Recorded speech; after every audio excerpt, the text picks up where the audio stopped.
वसीम कादिर की मैंने एक वीडियो भी लगाई है, आपने वो वीडियो भी लाजमी देखनी है, सबसे एंड पे लगी हुई है। लूट सेल मेला, उम्मीदवारों का लूट सेल मेला आप देख रहे हैं इस वक्त। वाइस ऑफ पाकिस्तानी, मैं हूं मोहम्मद राशिद इकबाल कादरी। सबसे पहले लाखों करोड़ों दरूद आप सल्लल्लाहु अलैहि वसल्लम और आप सल्लल्लाहु अलैहि वसल्लम की आले पाक पर। अच्छा दोस्तों, मैं आपको बताना चाह रहा हूँ, लूट सेल मेला शुरू हो चुका है। उम्मीदवारान जो पाकिस्तान तहरीक इंसाफ की टिकट पर या पाकिस्तान तहरीक इंसाफ के प्लेटफार्म के ऊपर पाकिस्तान तहरीक इंसाफ के वोटर से वोट लेकर आए हैं, और उनका लूट सेल मेला शुरू हो चुका हुआ है। और ये लूट सेल मेला तब तक जारी रहेगा जब तक नवाज शरीफ या जरदारी अपनी हुकूमत नहीं बना लेते।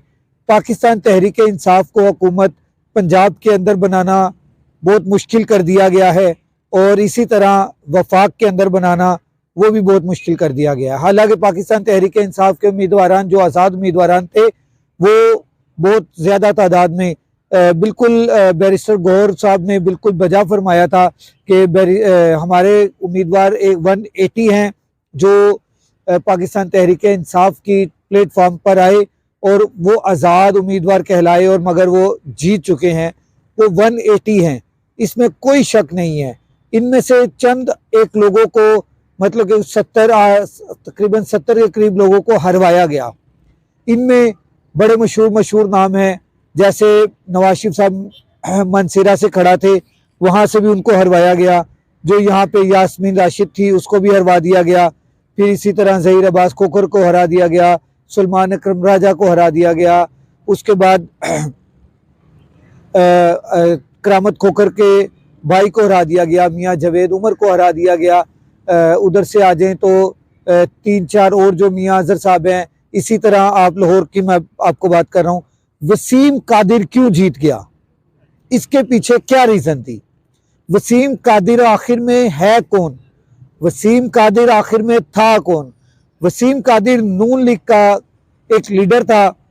वो हमेशा शेख रहील अस्कर के मुकाबले में टिकट मांगता था, उसको टिकट नहीं मिलती थी। लास्ट टाइम भी उसने 2018 में भी टिकट मांगी नून लीग से, मगर नून लीग ने शेख रहील अस्कर को टिकट दी, और शेख रहील अस्कर को टिकट मिलने के नतीजे में जो है वो वसीम कादिर साहब ने नून लीग से राहें अपनी जुदा की, और जुदा करके उनको कहा कि अब मैं जीत कर आपको दिखाऊंगा। क्या करूंगा? मैं ये सीट जीत कर आपको दिखाऊंगा। और आगे वो जनाब पाकिस्तान तहरीक इंसाफ के अंदर, और इत्तफाकिया तौर पर इमरान खान अंदर हो गए, जेल में चले गए, और यहाँ पर वकीलों का राज आ गया। और वकीलों के राज में जब जमील असगर भट्टी साहब सदर बने तो वसीम कादिर साहब ने अपनी खिदमात जो है वो जनरल सेक्रेटरी के तौर पर अपनी पेश कर दी। वसीम कादिर पाकिस्तान तहरीक इंसाफ लाहौर के जनरल सेक्रेटरी बन गए थे। अब वो जनरल सेक्रेटरी तो बन गए, अब टिकटें देने में बहुत आसानी थी। वहाँ पर जमशेद इकबाल चीमा साहब थे जो टिकट के उम्मीदवार थे, मगर उनका एक प्रेस कॉन्फ्रेंस आई हुई थी, और हालांकि वो वापस भी आ गए पाकिस्तान तहरीक इंसाफ में। उन्होंने ऐलान भी किया, सब कुछ किया, मगर राज था वकला का। वकला में से वकला बरादरी को तरजीह देते हुए वसीम कादिर को टिकट दे दी, क्योंकि वो जनरल सेक्रेटरी थे। बनिस्बत जमशेद इकबाल चीमा को टिकट से जवाब दे दिया। अब वसीम कादिर साहब ने किया क्या? वसीम कादिर साहब ने हमें सबको पता था कि वसीम कादिर साहब ने क्या करना है। वसीम कादिर साहब ने पाकिस्तान तहरीक इंसाफ के कारकुनान से जो है वो वोट लिए। उसमें पाकिस्तान तहरीक इंसाफ के चंद कारकुनान को हमारे साथ रब्ता हुआ, हमने बताया कि ये सबसे पहला शख्स होगा जो नून लीग में जाएगा, मगर उसने कहा कि मैं अल्लाह को हाजिर व नाजिर जान के ये कहता हूँ, मतलब कि उसने हलफ दे दिया। हलफ देने के बाद मैंने एक वीडियो आखिर में लगाई है, आपने वो वीडियो लाजमी देखनी है। वो वीडियो आपके बड़े काम आएगी जो एंड पे मैंने लगाई है, ठीक है। अब हुआ क्या?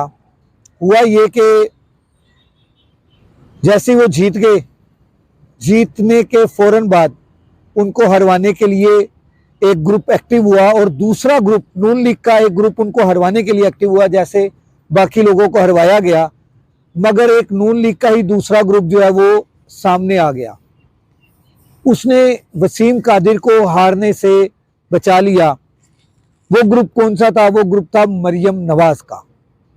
मीन्स शहबाज शरीफ ग्रुप था जो इसको जितवाना चाह रहा था, जिसमें मरियम नवाज भी शामिल हो गई। मगर नवाज शरीफ ग्रुप में शेख रोहिल असगर थे, जो इस वक्त शेख रोहिल असगर और ख्वाजा साद रफीक जो हैं, ये दोनों फौज मुखालिफ नहीं थे, इस वजह से इनको हरवा दिया गया। फौज मुखालिफ थे इसलिए इनको हरा दिया गया। और वसीम कादिर जो है उसने पैसे लिए, वो अलग बात है। असल बात ये थी कि वो शेख रोहिल असगर को हरवाना चाहती थी मरियम नवाज, इस वजह से उसने उसको हरवा कर इसको जितवाया और जितवा कर अपनी पार्टी में शामिल कर लिया। अगले व्लॉग तक मोहम्मद राशिद इकबाल कादरी को इजाजत दीजिए। अल्लाह हाफिज।